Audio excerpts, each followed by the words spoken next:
everybody. I like to welcome you to my podcast, Renew Motherhood. And today I like to talk to Shelley Doyle. In this episode, it's called Stay Connected. And this is actually always to inspire you as mothers and to encourage to think differently. And this topic is really about connection. And it's wonderful. You can see this from business side and from family side, and you can use it everywhere and always. So, Shelley, thank you for joining me here. I'd like to hand it over to you. Please briefly introduce yourself. Thank you, Blanka. So I'm Shelley Doyle. I am a social wellbeing strategist, which is quite a new title. Over the last couple of years, I've been helping people to connect and feel supported wherever they are in the world. I've recently been able to name what I do, which has been really life-changing and helpful to be able to name it. So social well-being. And it's really that is when you are feeling connected and supported. And it's really when there's an absence of loneliness, then you have social well-being. Wow, that's wonderful. So you can place this into little words and it has got a whole topic inside of it. Wonderful. I love this. Your life has been exciting, and not only that you are traveling, but yes, actually moving into another country. And please tell us a little about this story. Thank you. Yeah, so travel and technology have both played a very big part in my life. My father emigrated to the other side of the world when I was 11. So back then, the only communication tool that was available to us was letter writing and the very occasional phone calls because they were very expensive. But within a few years, emails became a thing. So we would send really long emails back and forth. And technology has really just evolved at just the right time for me. So going to college, that was for me when mobile phones became a thing. So I could start texting, and I became kind of a natural community builder, like bringing together different groups of friends. I traveled to Melbourne during my undergrad and did a student exchange.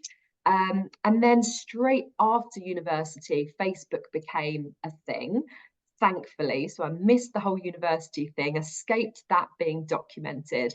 But then Facebook for me was fantastic at that time because I got to keep in touch with all of my Melbourne friends, my uni friends, my school friends. It was incredible.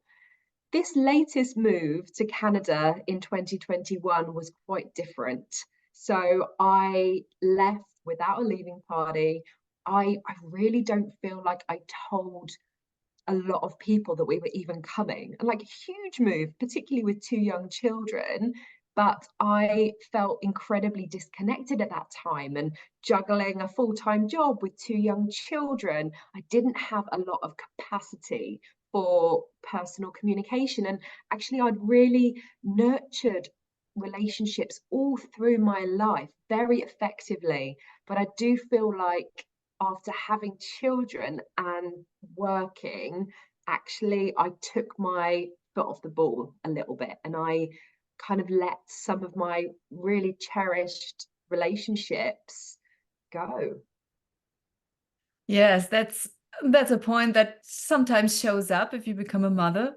So your past life is not your future life anymore, and this is sometimes are these things that you have to let go and to find new paths in your life and to start something new and Mm. renew yourself or reinvent yourself in another position as a mother with children, with family. And yes, I can totally relate to this. Yeah. It's really. But some of my research has really helped me to understand. So the biggest piece of research that I came to that really helped to shift my thinking was Dunbar's number.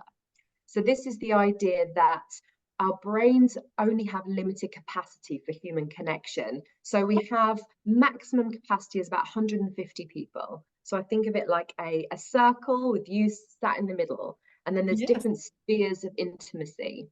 And the reality is that when we're going through different phases in our lives, like motherhood, like we haven't got a lot of capacity in our innermost circles. So accepting that some of those relationships that even we do really cherish and that we do see as being part of our future maybe don't need to be part of our present. Like they can kind of slip to one of the external spheres of our social network. It doesn't need to be that we've completely lost them. But Yes. according to Robin Dunbar, there is a time limit on these connections. So for our 150 connections, there's about 3 years, 3 years of no connection, and people will just naturally fall out of your consciousness and you will naturally fall out of their consciousness. So Oh, wonderful. this living on the other side of the world, I am very conscious of. So being intentional about who we do keep in contact with, and having that visual in my mind really helps me. That's great. Oh, I haven't heard about this number of 150 people that you are able to stay connected consciously.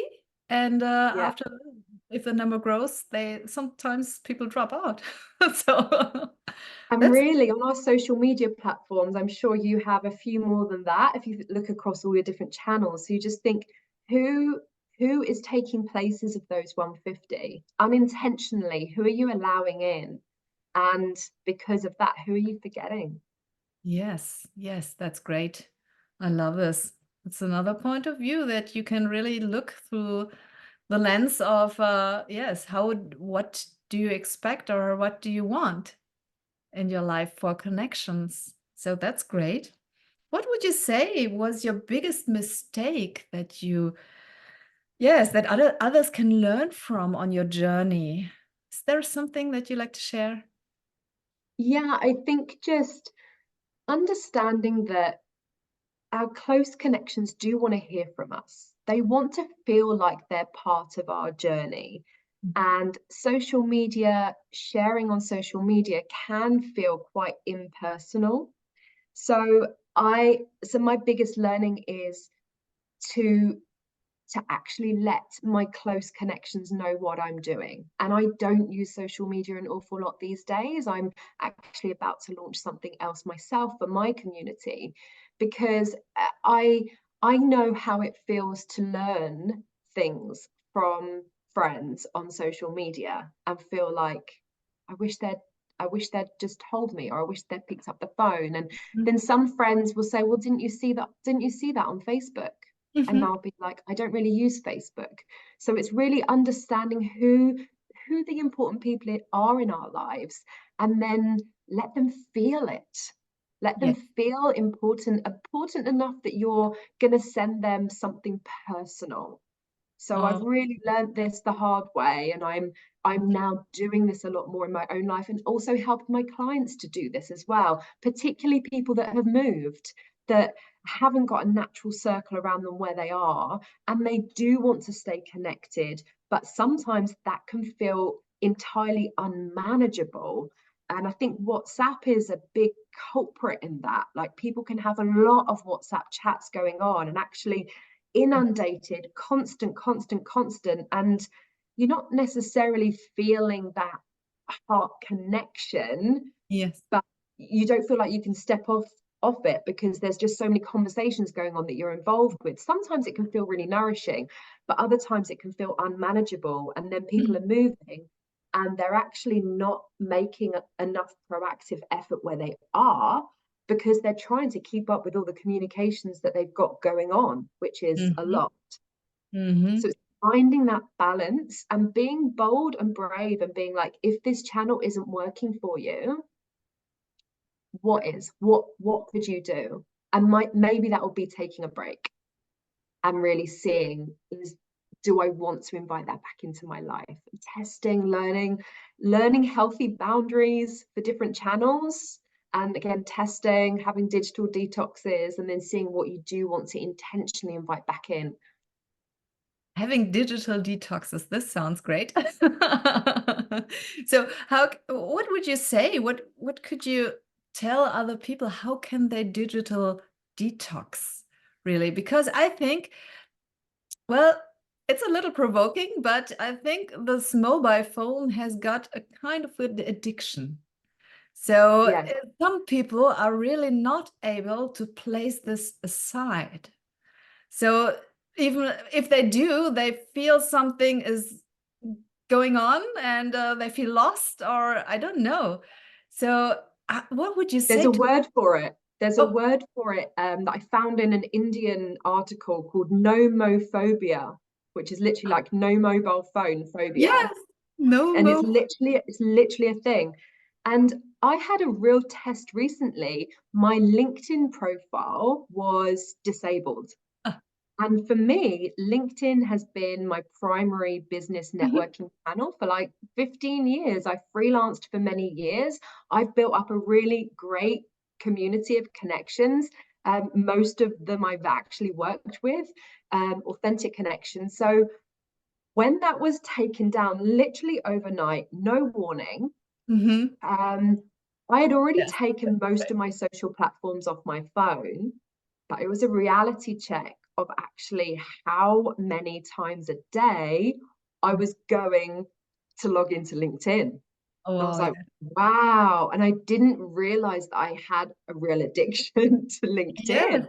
Wow. Because you think of your other platforms, LinkedIn is kind of a very subtle social platform that you just think, it's work, it's proactive, Right. productive. Right. So Absolutely. it took me 3 weeks to get my LinkedIn profile back on. Nothing had happened at all, so it was reinstated. Hmm. But I definitely, within that time, I did change my relationship with LinkedIn. Yeah. I have got it back on my phone again now. I tried not to for a while, but and then I put notes out for myself. So at the weekends, I'm like, no email, no LinkedIn. And then I put a new note out for myself the other day, no email, no LinkedIn after 4 p.m. Okay. Be present, be present. And this is just all testing, learning, and everybody's gonna kind of need to do these like healthy boundaries with different channels. We're all going to have our biases, and like some of them, if it's for entertainment and it's elevating how you're feeling, there's nothing wrong with social media so Mhm. long as we're using it intentionally. Right. So you give yourself a command to do something special, and then you have to follow your command. Is this right? Would you describe it? Yes. So I did find a definition of digital well-being, and Google had a really good one. And theirs was about when digital tools support your intentions. Oh, But yeah. that suggests that we have an intention in the first place. Right. And I believe that a lot of us, we kind of have the feeling, the need to connect. And Hmm. then it's kind of like autopilot now. We go to one of our social platforms to fulfill that need, but Hmm. then we kind of scroll, and without setting a firm intention of what we're going to do, that need is maybe not answered, but we've already lost the time. So Absolutely. setting the intention of, okay, I'm feeling the call to connect. Who could I connect with? And I really feel called, like sit with it, allow a name to come to you. And maybe the name will be Blanka. And I'll be like, I want to connect with Blanka. Okay, which social platform am I connected with Blanka on? LinkedIn. Amazing. Let's go there. Let's have a look on Blanka's profile and see what she's posted recently that I could either comment on or send her a direct message and actually mention something that she posted recently that's really sparked my interest. It's like Great. using it as a tool Yeah. to answer that call for connection. So you're fully intentional with this, and so that you don't be distracted from Yeah. other things, and time just flies by and nothing done. And knowing that all of these platforms have been designed to keep our attention. They are very cleverly designed. This is what they've been made for. People have literally studied for years at universities to learn how to manipulate you to keep you on these platforms. So don't don't feel like you're the only one. We all do it. Yes, yes. Even if we know it, it's hard to not follow this path. So knowing is not everything. It's the first step. but you have to take action too, I think. So wonderful. You are helping corporates to, yes, actually in getting or staying connected with their employees and if they work remote. So what is your number one advice to stay connected for the employers with their employees? So the big thing is creating opportunities for connection outside of work tasks. This is the biggest thing. So there's been a lot of research about having a friend at work inspires engagement and commitment to stay. So this has been a thought for many, many years, and it is certainly true. However, I've actually discovered that it is more nuanced than this. And actually, if the organization has any part to play in the making of this friendship or in the continued nurturing of this friendship, then that commitment to stay is going to be far greater. I think, particularly with kind of remote working, because if we're friends anyway, we've met through work, but we're friends outside of work and the organization doesn't have any part to play in the continuation of this friendship, we just hang out anyway, then my commitment to stay isn't necessarily going to be incentivized because I know that we're going to hang out anyway. Yes. So So that's creating great. those opportunities for connection um, every now and then. And I know a lot of remote companies are doing amazing things in terms of organizing like quarterly retreats for their employees to come together. And maybe these are in person, ideally, but maybe they are even remote. But they're an Mm-hmm. opportunity to connect on different topics outside work tasks and for those relationships to blossom, to learn things about each other. I bring a lot of relationship deepening games into my facilitation. So I have Okay. different tools, decks. I've got this brand new one called Reconnect, which is fantastic, to really help to spark a different kind of conversation. Oh, I And they love it. work extremely well. Wow, that's wonderful. So you take a fun part with you. Yeah, it is fun. So That's it. It is fun. I love this. Yes. And actually, if you have got fun in your life, it becomes all easier. And yes, connection is easier. And I think it just, you love to follow it. If everything is very serious and very straight, I think people would not follow every path. So if you have got games, this is even better, I think. I Yeah, love and you this. know the old games that you do in like corporate team building, it's like building a raft, and it's like, oh, I don't know about you, but I never enjoyed building rafts. Oh. Yeah. So, okay, because you were going through your personal challenges of connection and disconnection, you are able to give a great value. So, what is the question that you are asked mostly from others? Because if they know you and they know what you have gone through, Mhm. is I there think a the biggest question is, when are you coming home? Which is a question that I ask myself all the time. Because the reality is that moving here has not done my social well-being much good. Like I've built some nice connections here now, but it's taken 3 years. And I, it's still like this weekend we're going away with some friends to a beautiful house, and we're going to have a lovely weekend. And there's certain people here that they do have capacity for you to come into their kind of inner circles. Mhm. But a lot of people that I've met here, particularly if they're from here, I'm on Vancouver Island, their circles are largely full, very well established. And even if there's amazing chemistry between us, the reality is that people just don't have the spaciousness in their life for new people. So I have found that quite challenging being here, being someone that's always kind of had really strong groups of friends and family around me. So yeah, when are you coming home is a big question Where's your that home? I'm What would you getting. And say? Where is your home?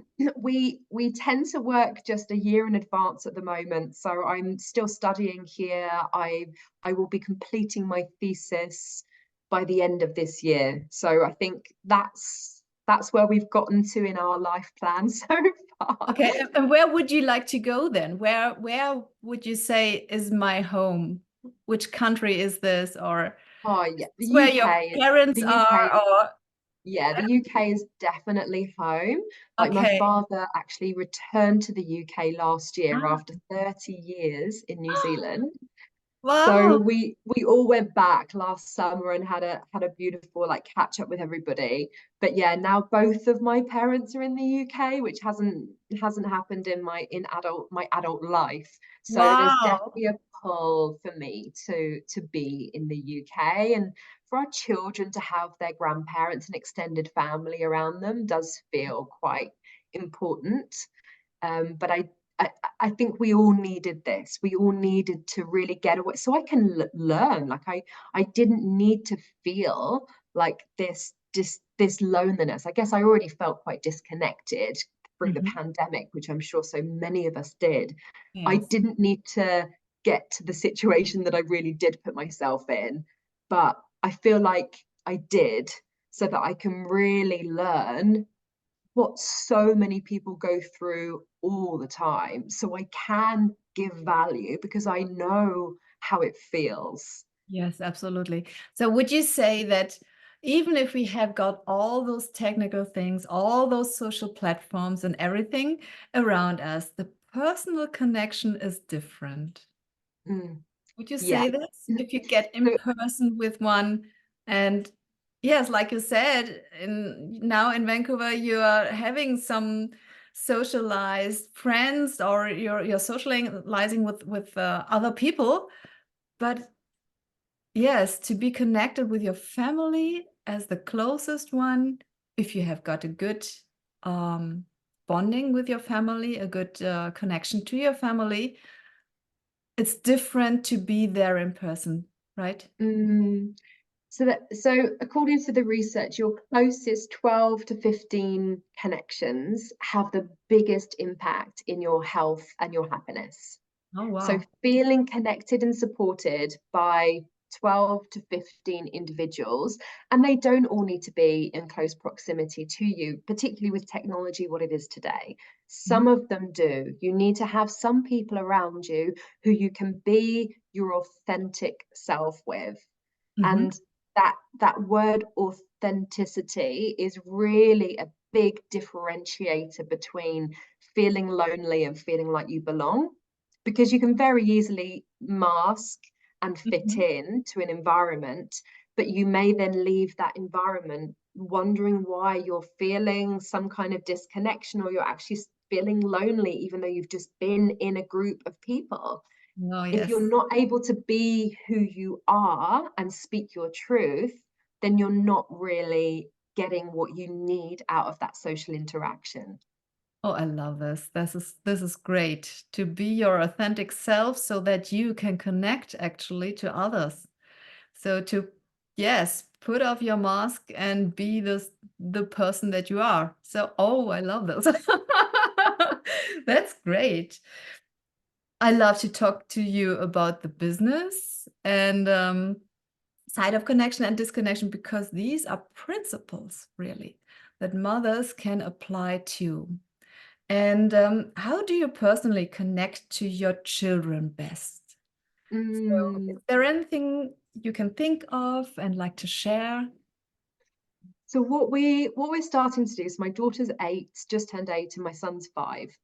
Um, they're when they're together, they are thick as thieves. Having gone through the pandemic and moved country Mhm. together, they're best buds, and they buzz off each other. Um, and what we've been doing recently is really making sure that we have one-on-one time. So last weekend, my partner took my daughter camping, and my son and I had 24 hours at home alone. And something that I found out from a friend and did some research on was tangling meditation. I don't know if Mhm. you've heard of this. So you just get a sheet of A4 paper and you just put dots all Ah, along it.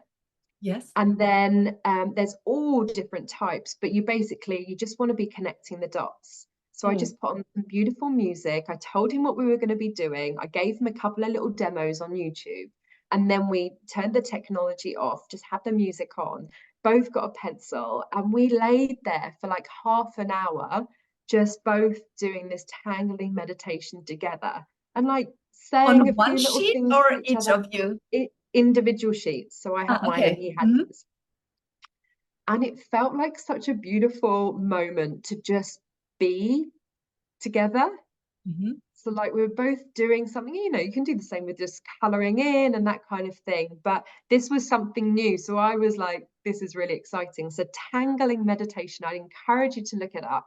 It felt very just relaxing and I enjoyed it myself. And it's just meant to be the repetition, like you do the same kind of patterns and go through Yes. all these different rows. And it does just take you into a bit of a meditative state. Wow. So really, yeah, carving out time, one-on-one time with your children, and letting them know that mummy's going to be with you for the next hour. Mm. Should we do some arts or crafts? Because mummy is very distracted a lot of the time. So letting them know that I'm actually going to be present with them for a specific amount of time, they can get really excited and be like, wow, yes. And beading, I do with my daughter a bit. So arts and crafts are massive for us in our family. And then you put your mobile phone aside. Oh yes. Yeah, Yes. apart from music, I do like to have some music Yeah. on. Yeah. Great. Oh, that's wonderful. I love this. What is the offer that you have actually for corporates or individuals? I think you do both. You do also corporates and individuals. Yes. So individuals, I am launching a new cohort the week of the 24th of June. I don't know when this is going out. I do have a couple of places available. The program's called Intentionally Connected, Your Roadmap to Social and Digital Well-Being. So Wonderful. we go through reconnecting with self. We look at the places you're spending your time. We look at your people that you're connected with now or you've been connected with over the years. And then we kind of go through taking inspired action and start inviting people back into your life for in-person and online interactions. And if it's something that clients want, then they bring together small groups.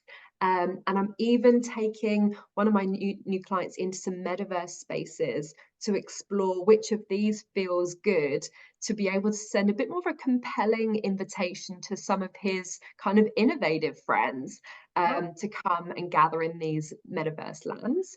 So that's my one-to-one offer starting week of 24th of June. And then corporate wise, I am launching a workshop tour in September. mhm. So I'm currently doing the literature review for my research and running some roundtables, and my workshop tour begins September in Victoria, BC, Vancouver. We'll be going around to Australasia and then heading to Europe next spring. Wow. Oh, that's wonderful. So where can people find you? How can they reach out to you if they say, "Oh, this sounds amazing, this program. I need this." Thanks, Blanka. So thecommuniverse.com is my website, thecommuniverse.com. And I'm also on LinkedIn. Just look for Shelley Doyle on LinkedIn and you'll find me. Yes, wonderful. I will place this also in the description. Everyone can, yes, see this and get connected with you. I love this interview. Wonderful. So much value here about connection, disconnection, digital well-being, digital detoxing. And I love this. So wonderful. It's a pleasure that you are my guest here on this podcast. And yes, thank you very much for being here. Thank you for inviting me, Blanka. It was beautiful to connect with you. So, thank you very much to the audience. I would love you to follow my podcast, Renew Motherhood, and the upcoming episodes because there is always something new coming here. Thank you very much and have a wonderful day.